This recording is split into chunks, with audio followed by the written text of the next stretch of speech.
En aquest videotutorial anirem a explicar com emprar els RSS del campus.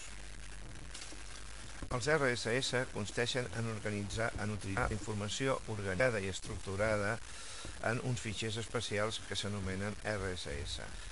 Si estem a la portada del campus, tenim dues possibilitats d'identificar l'adreça del fitxer RSS del campus.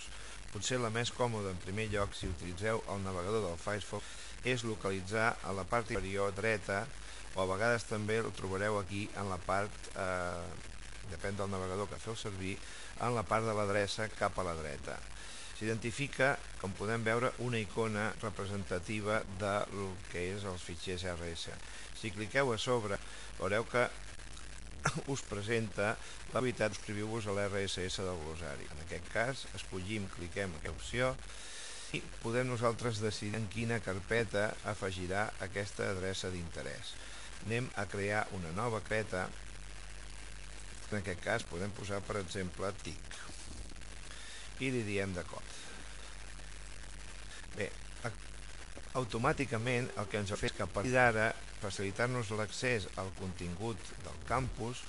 Trobarem des del menú d'adreces d'interès la carpeta TIC, on tenim en aquest cas només una adreça afegida, però que podeu anar incrementant amb fitxers RSS d'altres pàgines. Si ens col·loquem a sobre, automàticament el Firefox haurà anat a llegir la informació estructurada del fitxer RSS i teniu aquí els titulars de les notícies afegides al butlletí. Bé, l'altra possibilitat consisteix en la utilització directa de l'adreça del fitxer RSS. Per això, desplaceu fins a la dreta del portal i localitzarem en el bloc del rebost com hi ha la icona de l'RSS. Si cliquem al botó dret del ratolí, podem copiar la ubicació de l'enllaç. Ara tenim diverses possibilitats a fer amb aquesta adreça. Us en presentarem dues de les més freqüents. La primera que us presentem consisteix en la utilització del que s'anomena un agregador de RSS online. En aquest cas s'anomena Bloglines. Trobareu a l'adreça www.bloglines.com i el primer que haurem de fer en aquest cas és registrar-nos. Anirem a l'opció de registrar i omplirem les dades que ens donaran pas al registre. Un cop ja estiguem registrats, l'únic que ens caldrà és fer la validació per poder entrar de manera automàtica, cosa que fem en aquest moment. Bé, un cop ja estem a dintre, el Bloglines ens ofereix diverses possibilitats. En aquest cas ens centrarem en la gestió dels canals RSS, que hi accedirem clicant en la pestanya més a l'esquerra que indica Feeds, fet ara. Bé, en aquest moment no tenim afegit cap adreça RSS, l'única que ens indica una és perquè té la oficial del Bloglines. Llavors el que clicarem sobre l'opció ADD.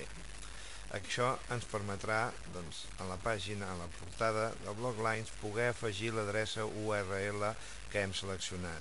Ho podem fer clicant al botó dret i enganxant aquesta adreça que havíem capturat.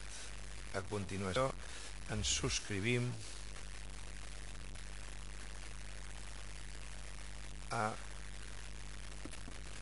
al RSS.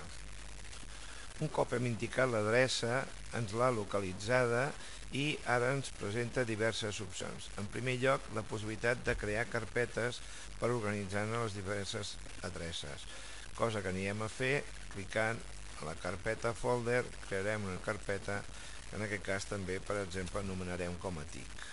Diem d'acord. Bé, podem deixar les diverses opcions que tenim per defecte. Si les volem canviar, doncs les canviem. I a la vegada podem fer que aquestes adreces que anem construint siguin només privades per nosaltres o públiques. En aquest cas la deixarem com a pública i a continuació ens subscriurem. Bé, a partir d'ara, sempre que entrem nosaltres en Bloglines, trobarem a la carpeta, en aquest cas de TIC, que si l'obrim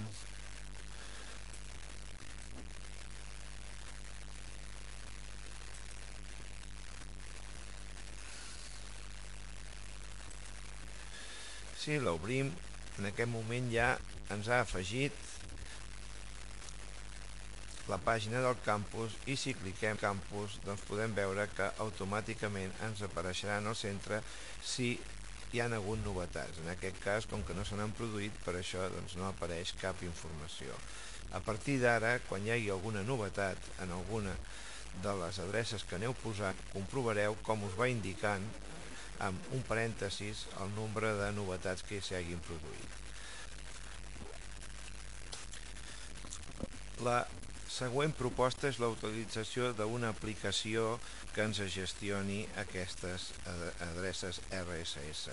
Escollirem per aquest cas una aplicació que té un avantatge, que és la de transportabilitat, la de poder-se utilitzar des de l'USB. Per això anem a la pàgina portableapps.com i si cliqueu aquí a l'esquerra ens apareix un conjunt d'aplicacions prou conegudes, però que tenen, diríem, la característica de ser o poder ser utilitzades des d'un USB. En el nostre cas agafarem el Thunderbird, que és el paquet de correu, l'aplicació de correu del Firefox. Un cop estem aquí, doncs, des del botó de descarga descarregarem l'aplicació i la instal·larem. Un cop arrenquem l'aplicació ens plantejarà què és el que volem crear. Bé, com ja hem comentat, Thunderbird és una aplicació que també gestiona el correu i també gestiona els grups de notícies. Ens centrarem en aquest cas només en la gestió dels canals de RSS. Per això el compte que crearem és un compte RSS. Farem següent i en aquest cas també crearem una carpeta on anirem posant els RSS que corresponguin a aquesta classificació. Li diem següent i acabem. Com podrem veure, aquí a l'esquerra ens ha creat la carpeta de la TIC, que en aquest moment està buida. Aleshores el que ens caldrà ara és gestionar les diferents pàgines que volem anar afegint. Per això, clicant des de la part de la carpeta, el nom de la carpeta, accedirem a Manage Subscription, és a dir, a gestió de les subscripcions. Com podem veure en aquest moment estan buides i un botó ens suggereix afegir-ne. Un cop tenim aquesta finestreta indicarem la RSS. Com que no s'accedeix amb el botó dret del ratolí, ho podrem fer clicant Ctrl+V o escrivint l'adreça. Un cop tenim l'adreça de l'RSS i direm OK. Bé, ja ens ha accedit a el que és el fitxer RSS i aleshores doncs, ja podem tancar aquesta finestra. Com podeu veure, tenim afegit en la carpeta TIC doncs, l'adreça del campus. Si cliquem això, com podem veure, ens aporta les últimes novetats que s'hagin produït. En aquest cas doncs, ens informa que hi ha els jocs de memòria i si cliquem a sobre doncs, del mateix el que farà és accedir a la pàgina. Com ja sabem, hem d'estar registrats per poder entrar en aquest campus. Fins aquí aquest breu tutorial explicant algunes possibilitats que teniu a RSS del campus. Esperem que us hagi servit. Fins propera.